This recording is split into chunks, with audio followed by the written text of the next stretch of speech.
their ears? How, you know? This I don't meeting know. is being recorded. Oh, wow.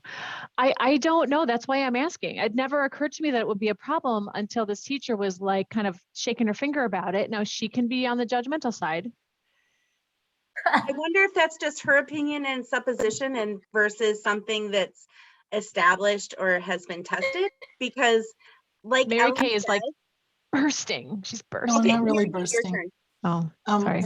And not any research, but I never put anything in the crib that I didn't expect the child to eventually take apart and eat. So Yeah. you're, Wow. I think I they're talking love about this. newborns and putting the sound machine in the car seat with the newborn. I don't think I think people put the sound machines are in the bedroom. So with the millions of newborn moms that I work with, the sound machines they're putting it in the car seat to soothe their baby. And then in their bedrooms, there's a white noise machine, maybe on the floor by the door or by the window, if there's something, or, on the dresser. So just, I wouldn't, I'm not trying to be argumentative, but there's other places you can hang things in the car, like off the back of the front seat. And frankly, I didn't trust mine. Maybe yours are not as inquisitive or as destructive, but I have one who at 18 months crawled out a bedroom window when he was supposed to be sleeping. And I didn't know there was a problem until I heard his babysitter, who lived across the street, speak into the front of the house, "Jason, put your foot back in that window." And he was half a story up. And Clarence came over and stood under the window on the off chance he could catch him. wow. And we had him locked in his room. We had a child guard doorknob on the inside because he didn't go to sleep easily. And so we stripped his room of everything he could get hurt from. And yeah, so, but I would just be hesitant because they grow faster than we think and they're able to mess with things more than we think. So Sarah, I just found Harvey Karp did an article, and apparently there was a study done in 2014, and that is old. Yep. That says that white noise too close to a baby is bad for babies. But my question is, I'm just really curious, what level, what decibel are the newest sound machines? Like, what kind of noise are they producing? So I don't now know. I don't know. It's totally You- new to me. You have me since- super curious, and now I'm in a deep dive. Okay, go. You know what, Sarah? So for my knowledge, what I know, I think baby need quietness. And I think, I don't understand why they make noise to baby. I feel Well, like, Yeah, some people Harvey- really Harvey benefit Karp- from having that white noise. They Harvey find it Karp very soothing. Yeah, the uterus is extremely research, loud. right? Here it is. For the happiest baby on the block, he talked about the 5 S's, and the thing is part of it. And it's because of in utero, it's so loud that sometimes a newborn will calm with the shushing, Mhm. right? It's part of this Sure. equation there. Okay, that's helpful. 50, okay, so background noise in utero is 85 decibels with a peak of 95 decibels reported with each with each heartbeat.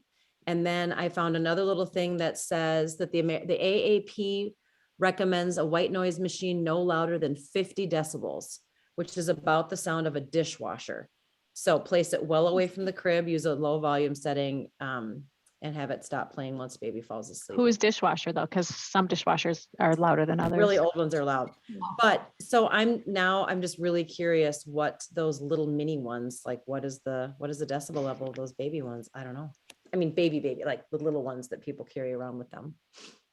The one that my daughter has would just really do well if it's sitting on a table or a dresser or something. I don't even think of I don't think it's even come into their head that they'd put it on or in the crib or in the bassinet.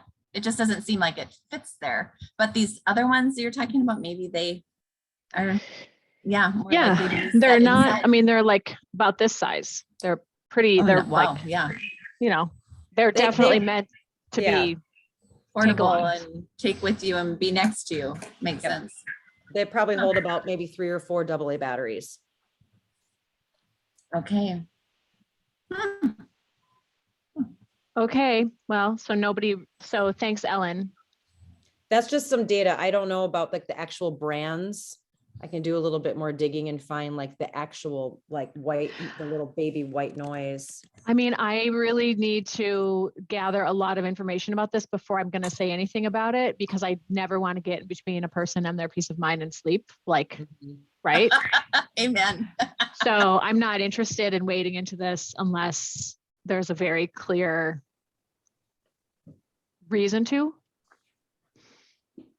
I just went to the Amazon and I looked for the most popular one, and it does not mention, at least here you go. Volume range of 0 to 85. So 85, that would be the loudest it goes, but the AAP recommends no more than 50. Right, So- so that just means a lot of these have, like, you can make it very, very quiet to quite loud. Mhm. And that's saying that at its very loudest, it's not louder than the uterus often is. So Right. yes, you might not want to leave it on that and for longer periods of time, and certainly not right close to a baby's head, but that's telling me that would probably be a safe thing to purchase. That's at least how I would read that information. I wouldn't put it at its loudest, but And right next to their head, which No. shouldn't be, there shouldn't be anything in the car. Where I see Just it, I feels think- wrong anyway. Yeah, moms are bringing it it's in the car seat as they come in from the car. Or they're getting ready to leave and it's in the car seat. And, I'm assuming that they're attaching it because I talk about loose items in the car becoming projectiles in an accident. So Of course, they're doing everything you say. of course they are. I would be curious about the impact of having something like that on all the time. Like if And it's when they're in the Yeah. car and when they're coming in and out, it's like, oh, we Yeah. did this for nap time or bedtime. Like this was in the bedroom only. Yeah.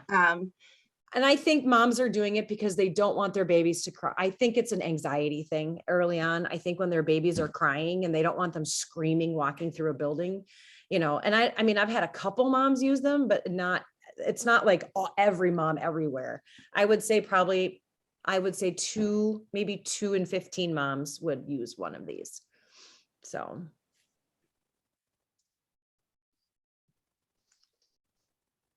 I wonder what it says about our society if people are afraid that their baby will cry in public.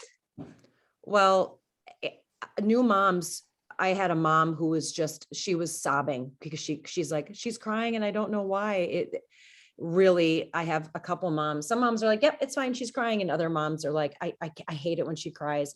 And by week, 6, 7, 8, they're fine. But those week 1 to 3, those mamas, when their babies cry, some of them really have a hard time. So I don't know that it's a societal issue. I think it's a overtired, not knowing what you're doing, not being able to comfort, just feeling really, and I remember that. I remember I do too. bawling in the middle of the night, 2 a.m. And I'm like, how in the heck am I supposed to get this baby to stop crying? So I think it's definitely more the early weeks. By the time they graduate and their baby cries, they're like, yeah, you're fine.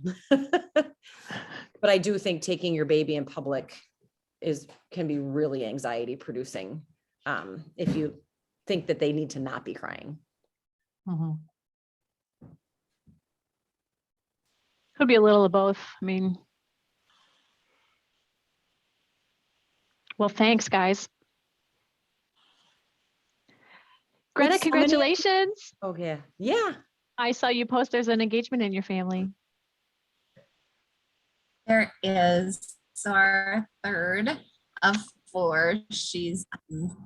I have a girl, a boy, a girl, and a boy. And so this is married and has the baby with maybe a grandma. And then now Anna got engaged on Tuesday. So she wants the wedding quick. So they're getting married in November. They found a venue down in Hastings, the golf course, Awesome. making it happen, I guess. Awesome. Crazy. Thank you. Yeah, we're happy for them. They're so fun. He brings so much fun to our analytical, thoughtful group that we normally are. So he's like, let's do something. Let's have fun. We're like, oh, sure, let's go do that. I mean, we're doing what we're doing, but let's have fun. So it's good. It's a nice Awesome. addition to the chemistry in our family. So yeah, thank you for saying so. Have you guys hit on the research coming out of Australia on SIDS or not? This group, have you talked about it at all? Our PT, our physical therapist brought it up to me, and she says there's been research coming out of Australia, and Ellen, you can look it up and get it on the chat. She's there, I'm sure. The research coming out that there's a connection to something genetic in the blood that precludes many. So now maybe some of you have been hearing it. Okay. Anyway, I was just wondering if you guys talked about it. It's not really necessarily something I want to broach yet in ECFE, but it might be something that's changing. I don't know. We'll see. They're not saying anything yet, but as far as the United States and changing protocols for SIDS and such, but it might be very interesting if someday it comes along with genetic testing in utero and changes some of the ways that families are supposed to do certain things as encouraged by the doctors. Anyway, it'll be interesting to see. Well, I didn't pay attention that it was out of Australia. But a lot of, I think it was on social media that I saw it, and a lot of people were commenting that, oh my God, mothers who lost their babies to SIDS. And they were saying that, oh yeah, enzyme levels, some sort of enzyme in the blood. And a lot of the women were like, I really hope this is it, because I have felt guilty. I have carried this guilt with me every day for the rest of my life, that I did something wrong, that I dressed my baby too warm, or, whatever. My baby flipped over really, really early. I had a baby flipping onto her stomach at 4 weeks, a couple weeks ago. I was like, oh my God. Consistently flipping over, like not an accident. But yeah, so wouldn't that be something? It would be something for those mamas who've been carrying a lot of guilt for a long time. And yeah, the PT went on to say it's interesting. She said, because when babies are born, of course, they have these startle reflex, which puts them exactly in the position we put them to sleep in. And she says, I find that fascinating that we told them to put them in that position. And so this is like, maybe we won't have to do that anymore. Maybe we can put them in the natural closing in and going to sleep and calming position that they want to get in on their tummies. And then maybe even, like she mentioned the pecking that they do, they just lift their head and up and down, up and down. And that's a natural response in the reflexes to help them move their head so that they can get it out of a position of suffocation if needed, or something like that. I said, well, that's cool too. And I just like it doesn't always work that way. It's not, it's not black and white, obviously, but I love hearing when things like that connect. That makes so much sense. They're born with this reflex to do this thing that would help them if they're in this situation, if they were on their tummies. Maybe that would be really cool if we could get back to that. I don't know. But anyway, that's me as just like a grandma, not as a professional talking. I would love to cuddle you to sleep on my tummy. Yeah, it would be mind-blowing. Gary? I don't think that there's any suggestion that you shouldn't cuddle them to sleep on your tummy because you're paying attention to whether they stop breathing or not. I think that's still just fine. I think the thing that would be like so groundbreaking would be like, we have technology that you can put in a baby's crib or whatever that can monitor if they're breathing, but it's like you can't do that for every single child ever born everywhere. But if you were able to test and you knew that, oh my goodness, your child has an increased risk, then you could take more protective measures and be monitoring. Oh yeah, you're right, Ellen, false alarms. But it just seems like maybe hopefully technology would catch up to be better too, but like that there would be something more parents could do instead of just being afraid. And we'd have less babies around wearing helmets for flat heads, maybe.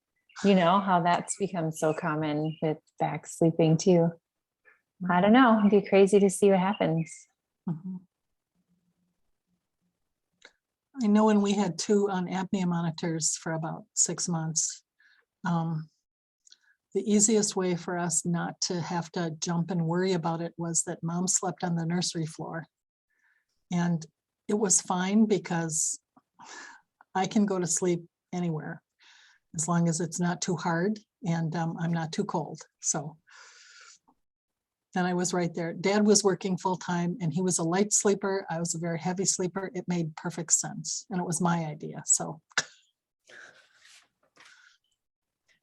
Say, I have a pivot since we have such a nice big group. Last week, we talked about parent advisory committees and we had a little tiny group, but this is actually the perfect group to pick brains. A couple weeks ago, a couple of you probably saw that I posted on Friends of Family Ed about a family I have right now. I have a mom, this session, had a mom who is bringing her own 2-year-old daughter and her niece. And she's bringing her niece because her sister committed suicide 6 months ago. And mom, struggles with anxiety and depression, and she does see a therapist. But her parents are upset because this niece is calling her mama, because her daughter is calling her mama. These girls are only 6 months apart in age. And she's living with her parents, which doesn't help the situation. So she's basically raising these 2 little girls, her daughter and her niece. And so I asked on Friends of Family Ed, I was like, the parents, grandparents are saying, no, she's not mama, she's auntie. And they get really mad at her. And this little girl's confused. And I was like, what can I do? Well, I was a little miffed because multiple people were like, therapy, they need therapy. This family needs therapy. And I was like, yeah, I know they need therapy. But then I was like, automatically just saying therapy is a kind of a privileged response. Like I kind of was thinking about it and I was like, that's a really easy response for, us educated middle-class white women to say, because this family does not have a ton of resources. And so just assuming like, oh, they should go to therapy. You can't touch this with a 10-foot pole.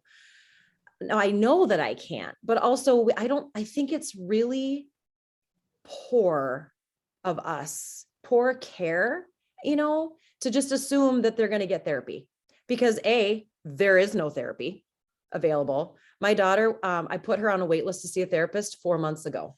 She finally gets to see her therapist for the first time on June 21st. I put her on that list in February. There's a lack of care. And then there's also the family who probably don't think they need it. And this has been coming up too with Uvalde.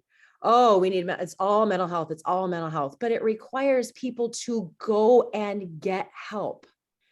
So my whole point is, yes, we can say that a family needs therapy, but also like, how do we stop just washing our hands of this situation? They need to go to do you see what I'm saying?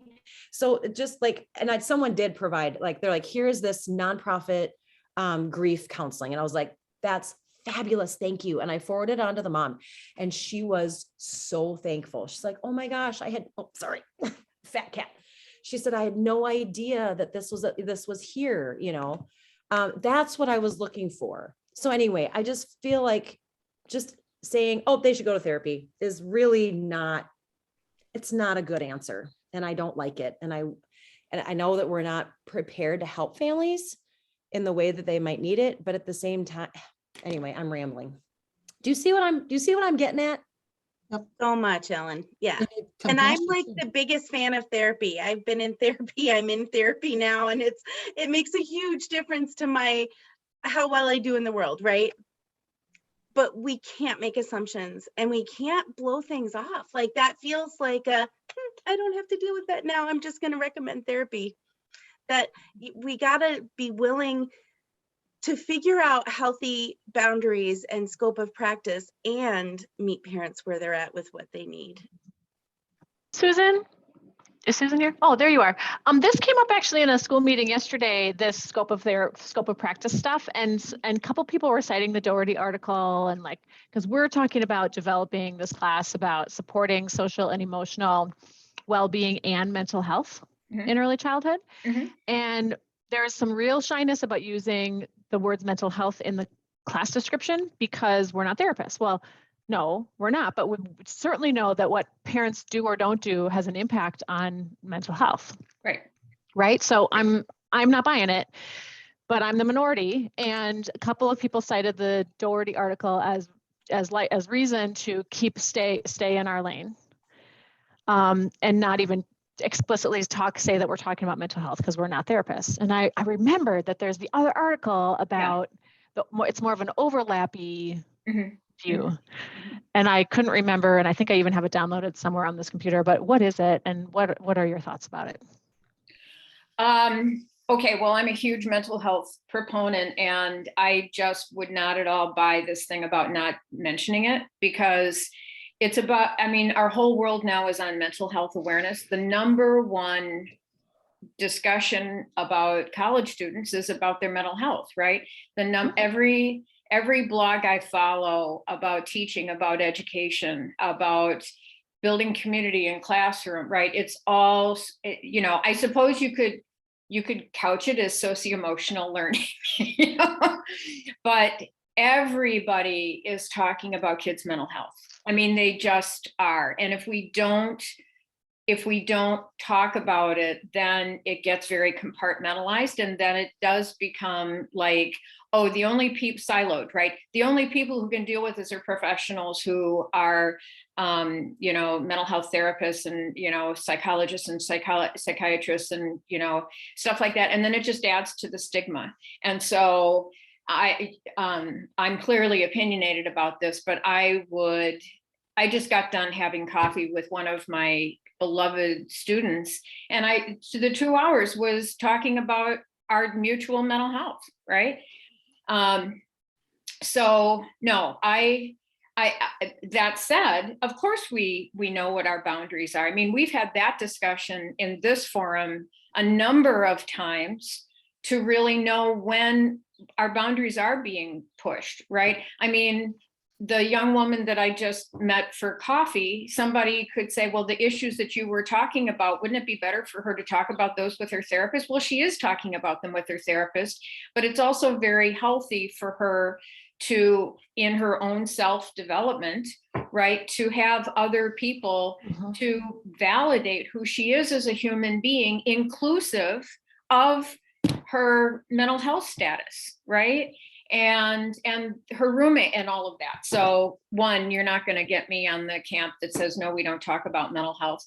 And then the second thing is that we are safe territory for a lot of people. And so to also throw people over into, we don't deal with that, like the trained people like deal with that. Well, maybe we're a good entree. Maybe we're a safe space for people to not feel judged. And after a year of an ECFE class where they feel they're in a space where there are other humans who don't judge them as parents and as human beings, they'll be more ready for therapy, right? They'll be more ready for spaces, because going into it can be scary. It's also expensive. You also have to wait. And a lot of times putting people on wait lists mean that they'll never get there.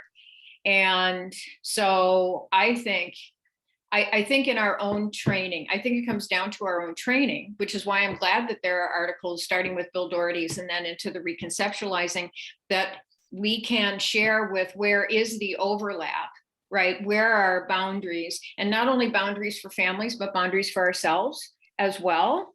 So that, we also protect ourselves. There's also legal stuff, things like that, because the bottom line is we only want the well-being for families, right?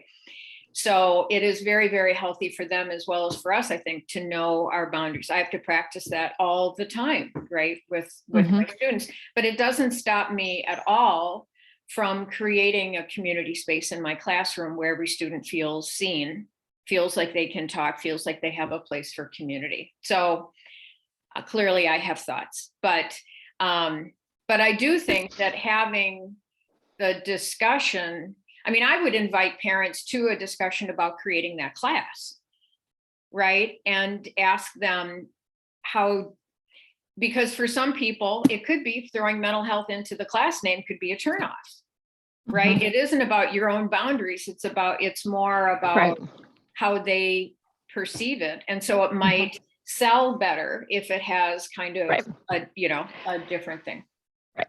And that's also part of the conversation, of course. Right.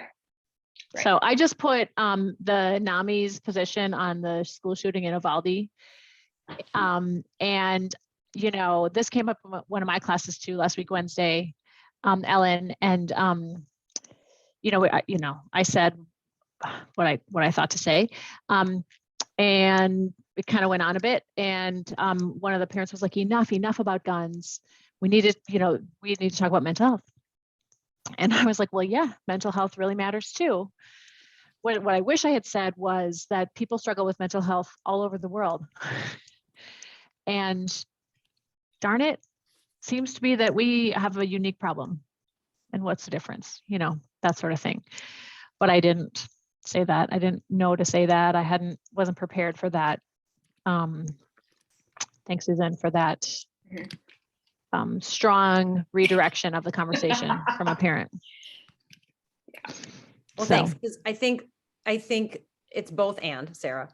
It is, of course it is. Of course it is. Yeah, but just, I think we need to be very careful that we, like you said, we are a safe space. And this mom, I might be the only thing to encourage this mom to reach out to this Brighter Days, whatever it was that I put in the chat. Yeah, I just think I think we just need to not assume that, oh, yep, I'm going to say therapy and you're going to go like a dutiful person. Some people can't afford it. It's not included in health. And a lot of people think it's a joke. So, Yeah. you know, and so, yeah, anyway, I just really wanted to remind us that yes, like keeping mindfully what our, you know, staying in our lane, but also making sure that we aren't just washing our hands of it and letting somebody out to dry because it's out of our lane. All I wanted to do was provide her with something in lieu of therapy. Mhm. She's, you know, her family may never go. Mhm. That's just the truth of it. So. Yeah, I mean, people have had bad experiences with Yeah. it, right? Yeah. And so, you know, and it's a tough thing. On the other hand, you know, again, you could have a year of ECFE where other parents talk about being in therapy, where it's just like, wow, like I thought that mom had it all together, you know? Or when I share with my students about the years I've been in therapy, right? I mean, it's like, really? What's you have, you know? And it's just like, again, it's like dropping down the stigma and making it real, but also knowing for the community mental health advocates, right, is that it is a real challenge. And for some, you know, I mean, and what those resources are in the community. For people who like is there sliding scale stuff and, you know, the effectiveness. So I wonder also about like racial and cultural implications to suggesting therapy across the board to everybody. If it's seen very much like the medical profession, there are certainly groups of people, primarily African Americans, Black people, who have horrific histories with the medical profession and don't trust, often with very good reason, right. Medical professionals at all. So suggesting therapy to them, they might nod and smile and there's like, no way. Yeah, they may feel more comfortable in Mary Kay's here. I mean, talking with clergy. Yep. When it reminded me of Becca's, remember what Mary Kay, it sort of reminded me of, we're not going to do programming on the weekends because families take vacations. It's making a huge assumption that everyone takes vacations. And it's also a huge assumption that everyone will seek therapy because they need it. So that's kind of what it reminded me of. I was like, you know, so. And yet the more we can continue to help nurture supportive places, that may be what long-term makes it able for someone to access therapy later.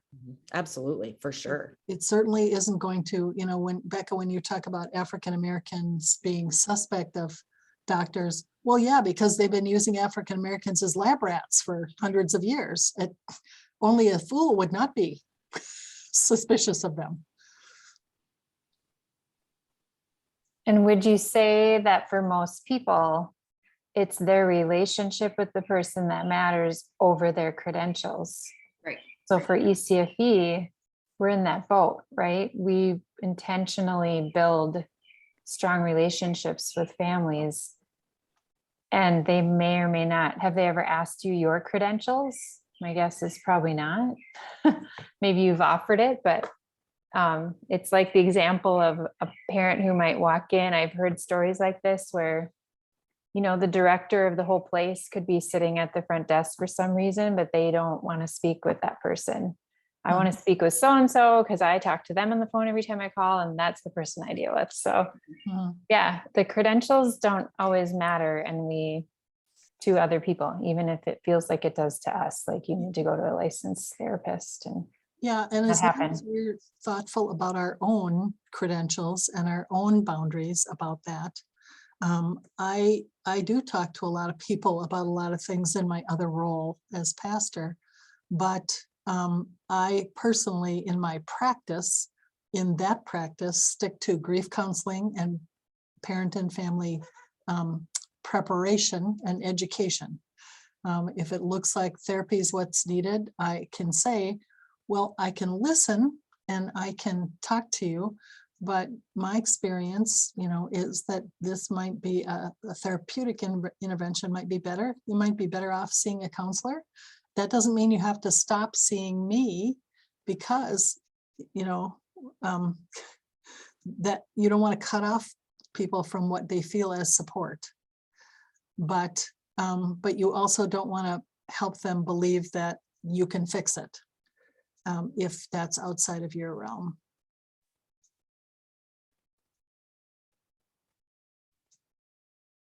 We should make t-shirts.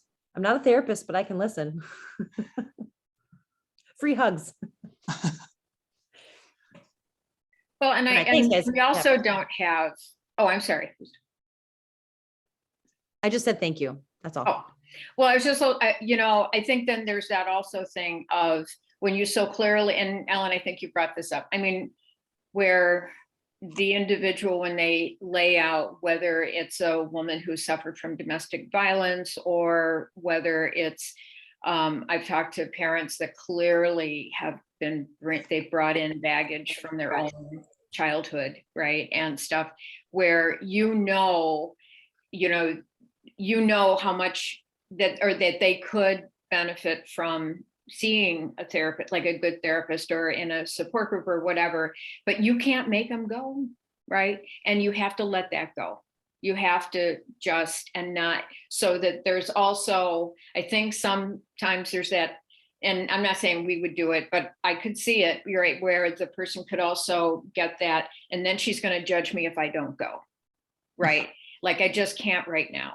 Or I'm in a situation where if he finds out that I'm doing this, right, I'm going to be in even bigger trouble, and I don't want to go there, right? And so it's like it's a delicate line, but to me, it comes back to that attunement, right? And knowing those individual differences with families. Mhm. Well, and sometimes I will say something like, why don't you tell me what you think I can do to help? And I can help sort with you which of those things I can do and where I might need to refer you, or what some resources are, what I can't do.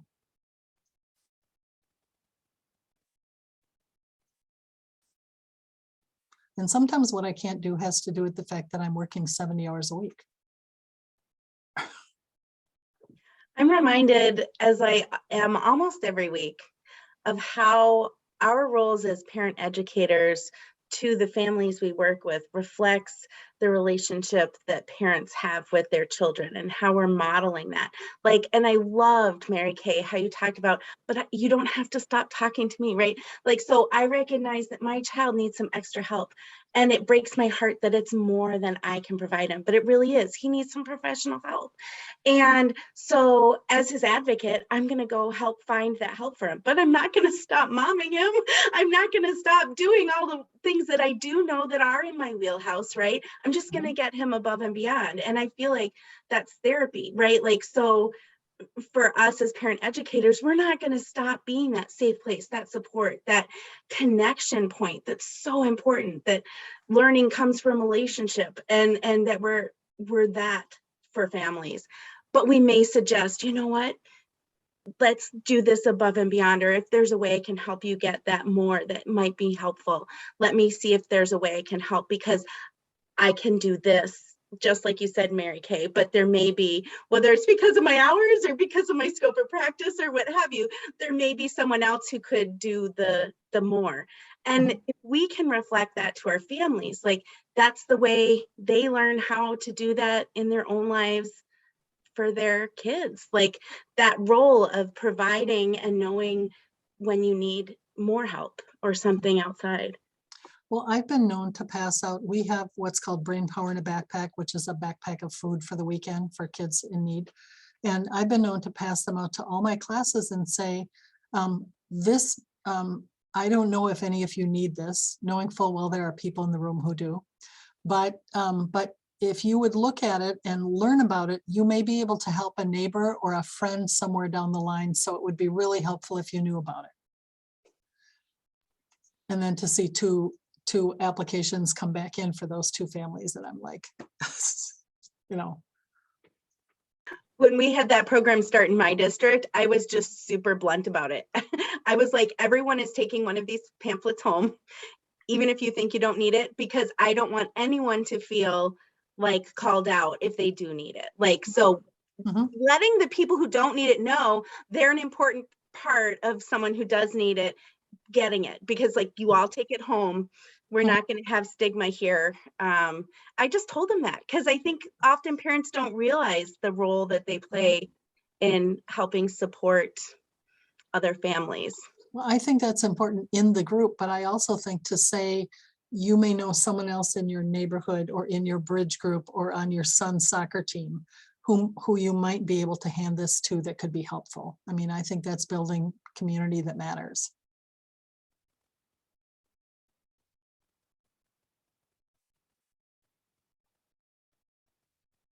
Kind of like Susan did with this, huh?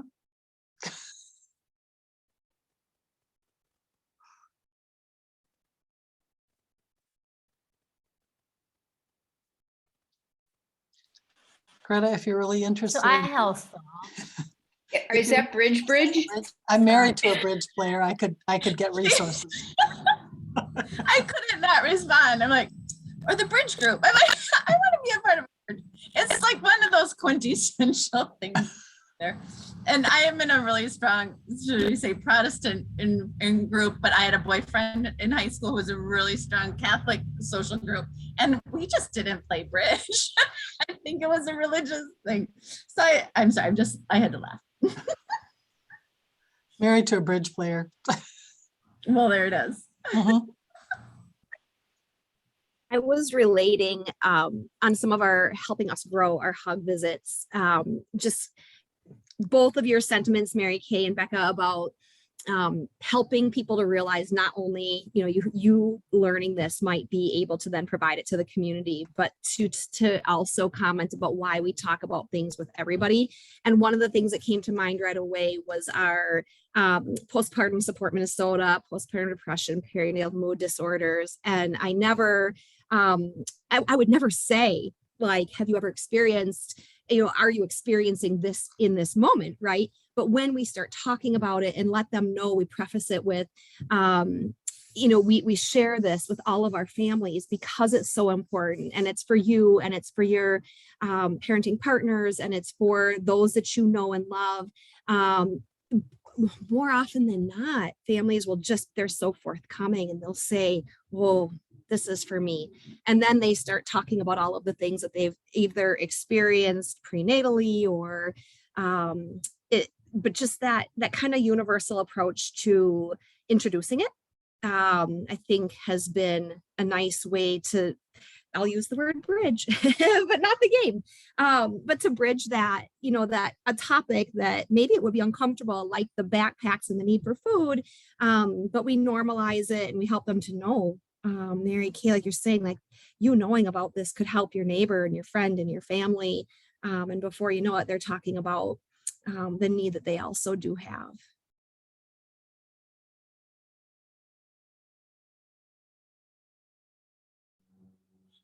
I really like that word bridge, everybody. because we do that so much in our profession. It's either bridging them to other moms to other moms or children to other children. We're bridging things all the time, aren't we? I mean, I feel like we have that opportunity, Nikki, like we start off educating, but then it's the hope is that it's going to move something. Aren't we about movement and, I don't know, reaching and touching, and that we have to bridge gaps all the time. And I just think that that's a fabulous word for what we do. Oh, anyway, that's all I'm just hitting me.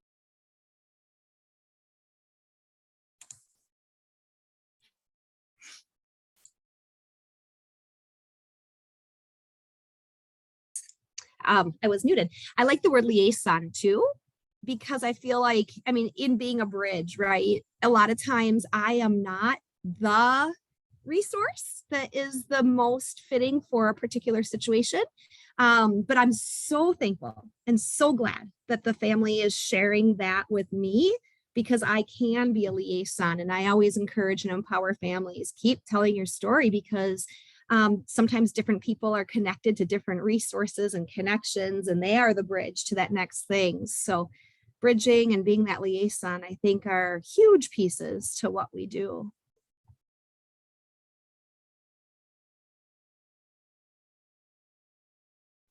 So I've got a general question, and that's about bridging and sharing information about community resources. So I know all ECFE programs do it. My question is, so in my own visiting to various programs, there's like the bulletin board, with things up there. And then I know there's like guest speakers that you guys will have come in on particular topics, but is it just kind of a smorgasbord of staying up to date on community resources? Is there a person or a group within your ECFE programs that are like tasked with, updating a web page or a wiki or something like that of community resources? Is it kind of ad hoc?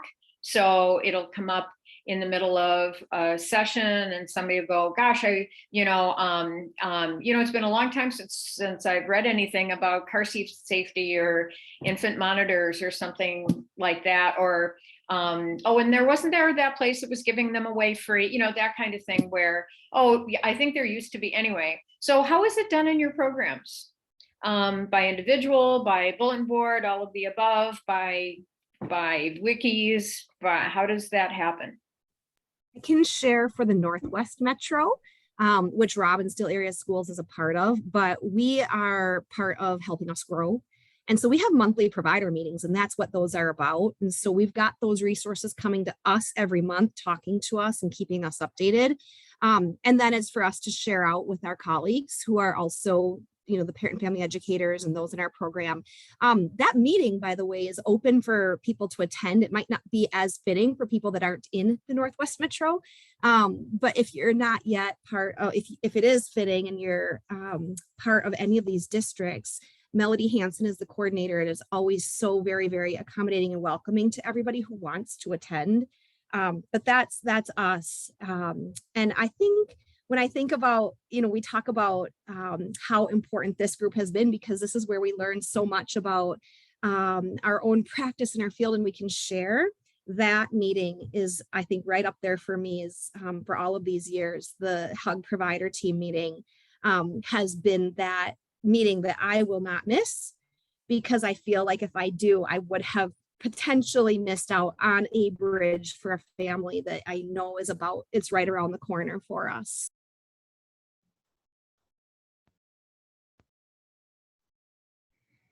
I was going to say in Mankato, ECFE is in a family learning center. So we are housed with early childhood special ed, early childhood social workers, early childhood audiologists, just every speech therapists. And we're all housed in the same building. And so we get to know the people, just by, even though we don't work day to day with them in the hall, and 3 times a year we might have meetings together. But our early childhood social worker, I mean, that's her job, is knowing everything that's out there to help whatever comes up for a family. And so she every year we get a list of all of the options, that because she deals with the hard stuff. And so she updates this list and sends it to all the parent educators. So we're lucky. I mean, someone else is doing all this legwork, but it's been nice to be in the same building with all of these people that have so much knowledge.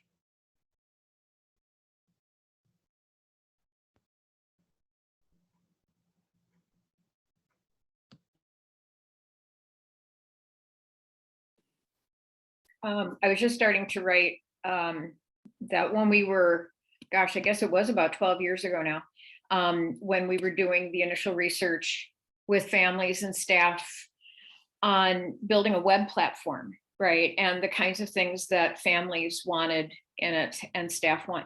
There was a great interest in having a collaborative community resource thing that people could all contribute to. And the challenge, of course, is that there's all these things like Yelp and whatnot already online, right? And so it's just like, well, that already exists. But what was kind of being discussed was being able to add to, so that it would be, and I have a colleague in computer science who did this with bicycling.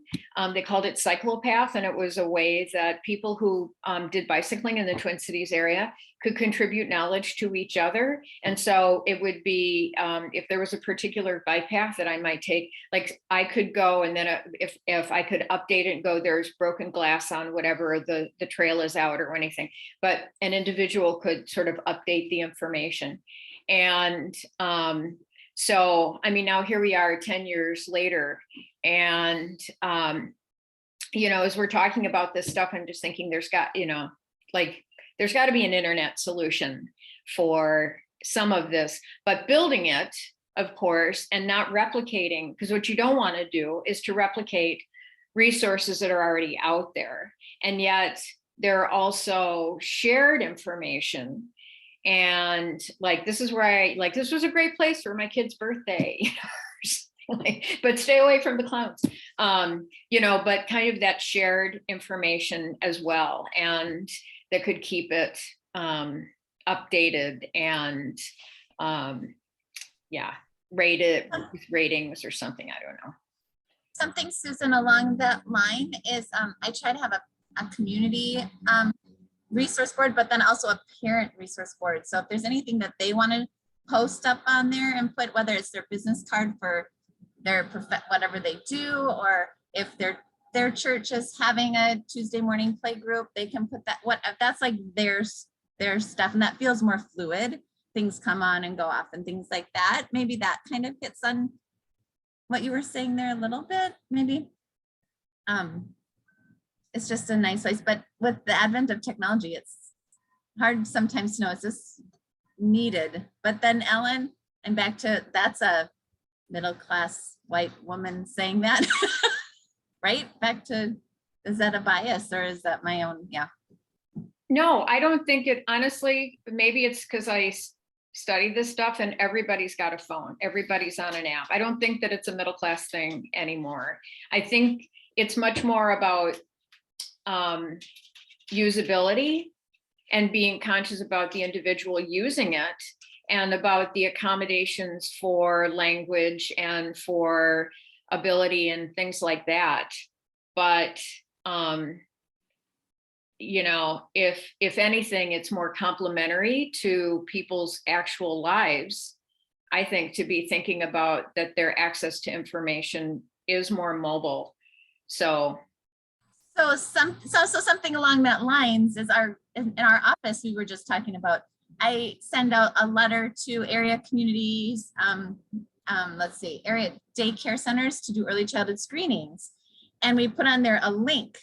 And we were just having this conversation. We're like, why do we put links on there anymore? We should put QR codes, because then they can just go to it instead of type in that long, silly thing. And like, that's another way we're trying to figure out, how do we get those? And you guys have we've talked about this before here, but how to get those QR codes out there on anything and everything to make it user accessible, you know, so it's so much easier.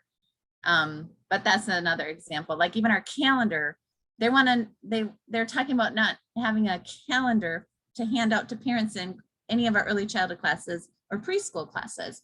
And I thought, but wait a second, some of my grandparents, some parents really like to have one on the refrigerator because it's so random compared to preschool. And I said, can we put a QR code on there for screening too, so they can just come on and sign up? But trying to think in that way, sometimes I feel like we're on it, and then sometimes it can go months and months and months. I'm not thinking about it as far as how accessible am I making this for families. I don't know. Anyway, that was just a little, I felt like a success story. We used the word QR in a conversation. Yay, we're there. Yeah, and I agree with Mary Kay. I mean, it's like, I think when there is like 98% of a population that is doing something, I think it is a fair assumption, because it is most people, but it's not all people, and it's not all people all the time, right? And so I can't make an assumption that a 19-year-old college student is comfortable with technology, because I know that they're good at social media, right? Doesn't mean that they're good with learning management systems. So, you know, I think, again, it comes back to knowing our audience, like knowing the individuals. And if we're designing anything, I mean, there's a whole new field of like user experience design, right? And that's the direction that I think our profession needs, all of them needs to go in, is we have these tools, but we don't make assumptions that everybody can use the tools, has access to tools, just like therapy, right? And so it's more designing the experience for the users that we have, who are our audiences. Totally with you, and totally. And when you say that, Susan, again, kind of like we said with therapy, it first starts with relationship. And I think I'm done with classes, some of you are finishing up, but I'm thinking fall, and I'm thinking getting to know the families. What do you use? What is the best way to communicate? Like we've done in the past. Do you want an email? Would you rather have a phone call? Do you want to be on Seesaw? Are you accessing the web? Are you going out? Do you want me to post? You know, all of those questions we have in the fall to get to know them around technology, kind of like how we want to get to be in relationship around therapy and any kind of other bridge we're building, right? Anything.